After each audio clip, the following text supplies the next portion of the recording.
ನಮಸ್ಕಾರ ವೀಕ್ಷಕರೇ. ಅಖಿಲ ಕರ್ನಾಟಕ ಬ್ರಾಹ್ಮಣ ಮಹಾಸಭಾದ ಅಧ್ಯಕ್ಷ ಸ್ಥಾನ ಹಾಗೂ ಜಿಲ್ಲಾ ಪ್ರತಿನಿಧಿ ಸ್ಥಾನಗಳ ಚುನಾವಣೆ ನಾಳೆ ಭಾನುವಾರ 13ನೇ ತಾರೀಕು ನಡೀತಾ ಇದೆ. ಬೇರೆ ಬೇರೆ ಕಡೆಗಳು ಕೂಡ ಚುನಾವಣೆ ನಡೀತಾ ಇದೆ. ಬೆಂಗಳೂರಿನೊಳಗೆ 3 ಕ್ಷೇತ್ರಗಳಾಗಿ ವಿಂಗಡಣೆ ಮಾಡಲಾಗಿದೆ. ಅದರಲ್ಲಿ ಅತ್ಯಂತ ಪ್ರಮುಖವಾಗಿರ್ತಕ್ಕಂಥ ಎಲ್ಲ ದೃಷ್ಟಿಯಿಂದಲೂ ರಾಜಕೀಯ, ಸಾಂಸ್ಕೃತಿಕ, ಸಾಹಿತ್ಯ ಎಲ್ಲ ದೃಷ್ಟಿಕೋನದಲ್ಲೂ ಕೂಡ ಪ್ರಭಾವಶಾಲಿ ಕ್ಷೇತ್ರವಾಗಿರ್ತಕ್ಕಂಥದ್ದು ಬೆಂಗಳೂರು ದಕ್ಷಿಣ ಕ್ಷೇತ್ರ.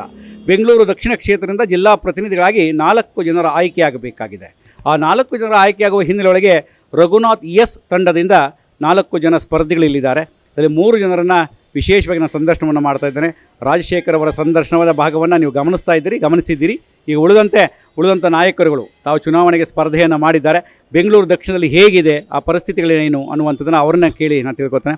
ಮೊದಲನೇದಾಗಿ ಸತೀಶ್ ಉರಾಳ ಅವರು ಬಹುಶಃ ಇಡೀ ದಕ್ಷಿಣ ಕ್ಷೇತ್ರ ಅಲ್ಲ, ಬೆಂಗಳೂರು ನಗರದಲ್ಲಿಯೇ ರಾಜಕೀಯ ಕ್ಷೇತ್ರಗಳಿಗೆ ಒಂದು ರೀತಿ ಯುವನೇತರರಾಗಿ ಹೊರಹೊಮ್ಮುವಂಥ ಕೆಲಸವನ್ನು ಮಾಡ್ತಾ ಇರ್ತಕ್ಕಂಥ ಅವರು ಬ್ರಾಹ್ಮಣ ಮಹಾಸಭಾದ ಪ್ರತಿನಿಧಿ ಸ್ಥಾನಕ್ಕೆ ಸ್ಪರ್ಧೆ ಮಾಡಿದ್ದಾರೆ. ಉರಾಳ ಅವರಿಗೆ ತುಂಬ ಹೃದಯದ ಸ್ವಾಗತ ಸರ್.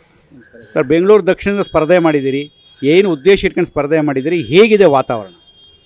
ಸರ್, ನಾನು ಸಮಾಜದ ಬಡ ಮತ್ತು ಮಧ್ಯಮ ವರ್ಗದ ಬ್ರಾಹ್ಮಣರು ಏನಿದ್ದಾರೆ ಅವರ ಸಲುವಾಗಿ ಅವರಿಗೆ ನಮ್ಮ ಸಮುದಾಯದಿಂದ ಅಥವಾ ನಮ್ಮ ಮಹಾಸಭಾದಿಂದ ಏನು ನ್ಯಾಯ ಬೇಕು ಅಥವಾ ಏನು ಕೆಲಸ ಆಗಬೇಕು, ಅದೇ ನನ್ನ ಮುಖ್ಯ ಉದ್ದೇಶ ಸರ್. ಬೆಂಗಳೂರು ದಕ್ಷಿಣ ಈಗಾಗಲೇ ಪ್ರಚಾರ ಆರಂಭಿಸಿದಿರಿ. 4 ಜನರ ತಂಡ, ನಿಮ್ಮ 4 ಜನರ ಗೆಲುವಿಗೆ ಹೇಗೆ ಅನುಕೂಲವಾಗ್ತಾ ಇದೆ? ಪ್ರಚಾರದ ವಿಚಾರಗಳು, ಪ್ರಚಾರದ ವೈವಿಧ್ಯತೆ ಹೇಗಿದೆ? ಪ್ರತಿ ಮನೆಯಲ್ಲೂ ರಘುನಾಥ್ ಅವರ ಹೆಸರು ಮೊದಲು ಹೇಳಿಬಿಟ್ಟಿದ್ದಾರೆ. ಎಲ್ಲೇ ಕೇಳಿದ್ರು ನಮ್ಮ ಓಟು ರಘುನಾಥ್ಗೆ ಅಂತ. ಇದು ಆಮೇಲೆ ನಾವು ಸೇರ್ಪಡೆ ಆಗಿರೋದ್ರಿಂದ ಅವರು ನಮ್ಮ ತಂಡನ ಬೆಂಬಲಿಸೋಕ್ಕೆ ಪ್ರತಿಯೊಬ್ಬರಿಗೂ ಮನಸ್ಪೂರ್ವಕವಾಗಿ ಒಪ್ಕೊಂಡಿದ್ದಾರೆ. ಖಂಡಿತವಾಗ್ಲೂ ಅವರು ಎಲ್ಲರೂ ನಮ್ಮನ್ನು ಯಾರೂ 4 ಜನನೂ ಕೈ ಬಿಡೋದಿಲ್ಲ. 4 ಜನ ಒಟ್ಟಿಗೆ ನಾವು ಗೆಲ್ತೀವಿ ಅನ್ನೋದು ನಮ್ಮ ಭರವಸೆ ಇದೆ. ಸೊ ರಘುನಾಥ್ರವರಿಗೆ ಹೇಗಿದೆ? ಬೆಂಗಳೂರು ದಕ್ಷಿಣ ಚೆನ್ನಾಗಿದೆ ಅಂತ ಹೇಳ್ತಾ ಇದ್ದೀರಿ, ಓವರಾಲ್ ಹೇಗಿದೆ ಅಂತ ಅನ್ನಿಸ್ತಾ ಇದೆ? ಅದ್ಭುತವಾಗಿದೆ ಸರ್. ಪ್ರತಿ ಮನೆ, ನಾವು ಯಾರು ಮನೆಗೆ ಹೋಗಿಲ್ಲ, ಕೆಲವರಿಗೆ ಫೋನ್ ಮಾಡಿದ್ದೀವಿ, ಅವರೂ ಸಹ ಒಂದೇ ಮಾತು, ರಘುನಾಥ್, ಈ ಬಾರಿ ರಘುನಾಥ್. ಒಮ್ಮೆ ನಿಮ್ಮ ಮತದಾರರಿಗೆ ನಾಳೆ ಬೆಳಗ್ಗೆ ಚುನಾವಣೆ 8ರಿಂದ 4 ಗಂಟೆ ಏನು ಮನವಿ ಮಾಡ್ತೀರಿ? ಖಂಡಿತವಾಗ್ಲೂ ನೀವು ರಘುನಾಥ್ ಮತ್ತು ತಂಡನ ಗೆಲ್ಲಿಸಿದ್ರೆ ಏನು ಮಹಾಸಭಾ ಇಷ್ಟು ವರ್ಷ ಏನು ನೀವು ನೋಡಿದ್ದೀರಾ, ಈಗ ಮುಂದಿನ ಮಹಾಸಭಾ ತುಂಬ ಅದ್ಭುತವಾಗಿ ಕೆಲಸ ಮಾಡುತ್ತೆ. ನಾನು ಹೇಳಿದಾಗೆ ನಾವು ಕೆಳ ಮತ್ತು ಮಧ್ಯಮ ವರ್ಗದ ಬ್ರಾಹ್ಮಣರು ಏನಿದ್ದಾರೆ ಅವ್ರಿಗೆ ಖಂಡಿತವಾಗ್ಲೂ ಪ್ರಾಮಾಣಿಕವಾಗ್ಲೂ ಕೆಲಸ ಮಾಡಬೇಕು ಅನ್ನೋ ಕೆಲಸ ಅನ್ನೋಕ್ಕಿಂತ ಸೇವೆ ಮಾಡಬೇಕು ಅನ್ನೋ ಮನೋಭಾವ ಖಂಡಿತವಾಗ್ಲೂ ಇದೆ ಸರ್. ಧನ್ಯವಾದಗಳು ಸರ್. ವೀಕ್ಷಕರೇ, ಇನ್ನೊಬ್ಬರು ಅಭ್ಯರ್ಥಿ ರವಿಕುಮಾರ್ ಅವರು ಎಲ್ಲೋ ಒಂದು ಕಡೆ ನೋಡಿದಾಗ ಅವ್ರಿಗೇನೋ ವಯಸ್ಸಾಗಿದೆಯೇನೋ ಅಂತ ಅನ್ನಿಸ್ಬಹುದಾನೆ. ಆದರೆ ಎಲ್ಲವನ್ನೂ ಮೀರಿ ಒಂದು ರೀತಿ ಪಾದರಸದಂತೆ ಸಂಚಲನವನ್ನು ಸೃಷ್ಟಿ ಮಾಡಿದ್ದಾರೆ ಅಂತ ಬೆಂಗಳೂರು ದಕ್ಷಿಣದ ಇವರ ವಿರೋಧಿಗಳು ಹೇಳ್ತಾ ಇರೋಂಥದ್ದು. ಇವರು ಪರವಾಗಿರೋರು ಅವ್ರ ಪರವಾಗಿ ಹೇಳಬೇಕು, ಅದೊಂದು ಭಾಗ. ಆದರೆ ಅವ್ರ ವಿರೋಧಿಗಳು ಕೂಡ ರವಿಕುಮಾರ್ ಅವರ ಕಾರ್ಯವೈಖರಿ ನಿಜಕ್ಕೂ ನಮಗೆಲ್ಲೋ ಒಂದು ರೀತಿ ಆಘಾತಕಾರಿ ಆಗ್ತಾ ಇದೆ, ಅವ್ರು ಸ್ವಲ್ಪ ಸುಮ್ಮನಿದ್ರೆ ಚೆನ್ನಾಗಿತ್ತೇನೋ ಅಂತ ಹೇಳ್ತಾ ಇದ್ದಾರೆ. ನೋಡಿ ಅವ್ರು ಏನು ಹೇಳ್ತಾರೆ ಅಂತೇಳಿ ಅಂತ. ಸರ್, ರವಿಕುಮಾರ್ ಅವರಿಗೆ ಮೊದಲಿಗೆ ಸ್ವಾಗತ. ತಾವು ಹೇಗೆ ಪ್ರಚಾರವನ್ನು ಮಾಡ್ತೀರಿ? ಬೆಂಗಳೂರು ದಕ್ಷಿಣದಲ್ಲಿ ಹೇಗಿದೆ ವಾತಾವರಣ? ಸರ್, ನಾವು ಮನೆಗೆ ತೆರಳಿ ಅವರ ಏನು AKB ಅಖಿಲ ಕರ್ನಾಟಕದ ಸದಸ್ಯತ್ವ ಸಂಖ್ಯೆ, ಅವರ ಹೆಸರು, ಅವರ ಮನೆ ಅಡ್ರೆಸ್ಸು ಎಲ್ಲ ತಿಳ್ಕೊಂಡು ಒಂದೊಂದು ಏರಿಯಾ ಆ ಬಡಾವಣೆಗಳಲ್ಲಿ ಪ್ರತಿ ಮನೆಗೆ ಸಹ ಹೋಗಿ ಅವ್ರನ್ನ ಭೇಟಿ ಮಾಡಿ ಅವ್ರಿಗೆಲ್ಲ ವಿಷಯ ತಿಳಿಸಿ ಎಲ್ಲ ಅವ್ರಿಗೆ ಏನೇನು ಸೌಕರ್ಯ ಬೇಕಾಗುತ್ತೆ ನಿಮಗೆ ಬಂದು ಓಟ್ ಹಾಕಬೇಕಾದಾಗ ಅವೆಲ್ಲ ವಿಷಯ ತಿಳ್ಕೊಂಡು ಮನೆಗೆ ಸಹ ತಿರುಗಿ ಮತ ಯಾಚಿಸ್ತಾ ಇದ್ದೀವಿ ನಾವು. ಬೆಂಗಳೂರು ದಕ್ಷಿಣದೊಳಗೆ ರಘುವರಿಗೆ ವಾತಾವರಣ ಹೇಗಿದೆ? ಒಟ್ಟಾರೆ ರಾಜ್ಯದಲ್ಲಿ ಹೇಗಿದೆ? ಯಾಕಂದರೆ ನಿಮ್ಗೆ ಇಡೀ ಎಲ್ಲ ಸಂಪರ್ಕ ಇದೆ. ಸರ್, ಬೆಂಗಳೂರಿನಲ್ಲಿ ಪ್ರತಿಯೊಂದು ಸಂಸ್ಥೆಗಳು ಅವರ ಅಧ್ಯಕ್ಷರುಗಳನ್ನ, ಕಾರ್ಯದರ್ಶಿಗಳನ್ನ ಎಲ್ಲ ನಾವು ಸಭೆ ಕರೆದು ಅವ್ರನ್ನೇ ಹೋಗಿ ವೈಯಕ್ತಿಕವಾಗಿ ಸಂಪರ್ಕ ಮಾಡಿದಾಗ ನೀವು ಏನು ಯೋಚನೆ ಮಾಡಬೇಡಿ, 99% ನಾವು ರಘುನಾಥ್ ಅವ್ರಿಗೆ ಓಟ್ ಹಾಕೋದು. ಆದ್ದರಿಂದ ನೀವೇನು ಯಾವುದೇ ಬಗ್ಗೆ ಯೋಚನೆ ಮಾಡಬೇಡಿ, ನೀವು ನಿಮ್ಮ ಗುಂಪನ್ನು ಗೆಲ್ಸೋಕ್ಕೆ ನಾವು ಪ್ರಯತ್ನ ಮಾಡ್ತೀವಿ ಅಂತ ಸಹ ಅವರು ಎಲ್ಲ ನುಡಿದಿದ್ದಾರೆ. ಬೆಂಗಳೂರು ದಕ್ಷಿಣ ಪ್ರತಿಷ್ಠಿತ ಕ್ಷೇತ್ರ ಎಲ್ಲ ವಿಚಾರದಲ್ಲೂ ಕೂಡ ಬ್ರಾಹ್ಮಣ ಮಹಾಸಭೆಗೂ ಒಂದು ರೀತಿ ಪ್ರತಿಷ್ಠಿತ ಕ್ಷೇತ್ರವಾಗಿ ಮಾರ್ಪಾಡಾಗಿದೆ. 4 ಜನರ ಆಯ್ಕೆ ಸುಗಮ ಅಂತ ಅನ್ನಿಸ್ತಾ ಇದೆಯಾ? ಹೌದು. ಎಲ್ಲರ ಮನಸ್ಸನ್ನು ಮುಟ್ಟಿದ್ದೀವಿ ನಾವು. ಪ್ರತಿಯೊಬ್ಬರ ಮನಸ್ಸನ್ನು ಹೋಗಿ ಮುಟ್ಟಿ ನಾವು ಸಂಪರ್ಕ ಮಾಡಿದ್ದೀವಿ. ನಾಳೆ ಬೆಳಗ್ಗೆ ಚುನಾವಣೆ, ಮತದಾನ ಇದೆ. ಮತದಾರರಿಗೆ ಏನು ಹೇಳೋಕ್ಕೆ ಇಷ್ಟಪಡ್ತಾರೆ? ಮತದಾರರು ಎಲ್ಲರನ್ನು ಬಂದು ತಮ್ಮ ಏನು ಮನಸ್ಪೂರ್ವಕವಾಗಿ ಬಂದು ಅಲ್ಲಿ ಓಟ್ ಹಾಕಬೇಕು ಅಂತ ನಾನು ಅವ್ರನ್ನ ಪ್ರಾರ್ಥನೆ ಮಾಡ್ತಾಯಿದ್ದೀವಿ. ಒಂದು ವಿಷಯ ಹೇಳೋಕ್ಕೆ ಇಷ್ಟಪಡ್ತೀನಿ. ನಾವು ನಮ್ಮ ದಕ್ಷಿಣ ಭಾಗದಲ್ಲಿ ಒಂದು 4-5 ತಂಡಗಳು ತಂಡವಾಗಿ ಅವರಿಗೆಲ್ಲ 75-80 ವರ್ಷ ವಯಸ್ಸಾಗಿರುವಂಥವರು ಶ್ರೀ ಶಂಕರ ಸೇವಾ ಸಮಿತಿ ಟ್ರಸ್ಟ್, JP ನಗರ 7-8ನೇ ಅಂತ ವಿಪ್ರವೃಂದದ ವತಿಯಿಂದ ಮತ್ತು ಪಾರಮಾರ್ಥಿಕ ಪ್ರತಿಷ್ಠಾನ ಅಂತ ಅದರ ವತಿಯಿಂದ ಸುಮಾರಾಗಿ ಎಲ್ಲ 70 ದಾಟಿರುವಂಥವರು ಬಂದು ನಮ್ಮ ಜೊತೆಯಲ್ಲಿ ದಿನ 10 ಜನ ಮನೆಗೆ ಮುಟ್ಟುವಂಥ ಕೆಲಸವನ್ನು ನಾವು ಮಾಡ್ತಾಯಿದ್ವಿ. ಬೆಂಗಳೂರು ದಕ್ಷಿಣದಿಂದ ಅಖಿಲ ಕರ್ನಾಟಕ ಬ್ರಾಹ್ಮಣ ಮಹಾಸಭಾದ ಪ್ರತಿನಿಧಿ ಸ್ಥಾನಕ್ಕೆ ಸ್ಪರ್ಧೆ ಮಾಡಿರ್ತಕ್ಕಂಥವ್ರ ಒಂದಷ್ಟು ಮಾಹಿತಿಗಳನ್ನು ಕೇಳಿದ್ವಿ.